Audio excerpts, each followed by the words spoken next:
We have here verse 6 of the 11th chapter of the Gospel of John. Jesus is up to the north along the Jordan, and he's just received word that his friend, the brother of the two sisters of the man who was ill, Mary and Martha, the sisters of Lazarus, they've communicated to him that Lazarus is sick, and obviously it's a fairly serious illness because they're sending for Jesus in the hopes, presumably, that he can come and intervene.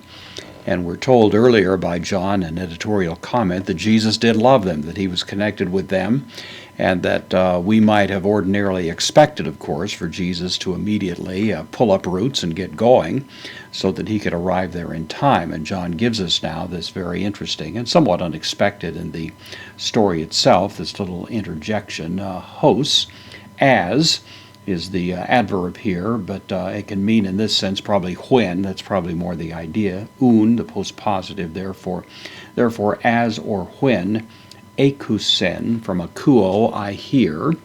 This is the third person singular, aorist active indicative. So when, therefore, he heard, referring to Jesus. Hoti, heard that is the idea. The conjunction here can mean that or because. When he heard that, asthene, from astheneo, to be weak or to be sick, and of course it's a word we've seen several times in this current narrative.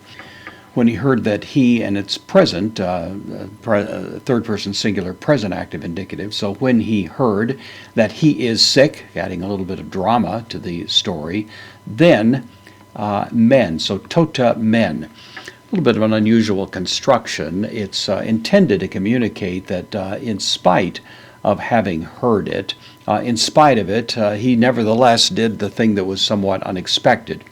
Men normally is used with de in a kind of conjunction, so we have on the one hand, on the other is the way it normally is applied.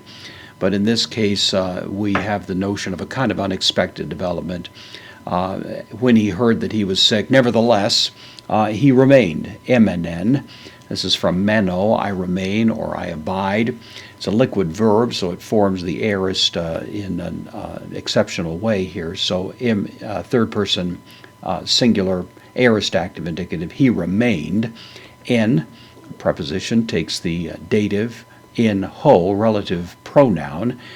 This is the dative singular masculine, going along with topo there. So in which, he remained in which, and then with topo would be place. So in which place, ein, third person singular imperfect active indicative of a me, in which place he was, is the idea. Duo, the adjective is of course the number 2. Hemeros, the plural of day, so hemera day, this is 2 days. So when he heard that he was sick, nevertheless, we might read into it, he remained where he was in that place for 2 days.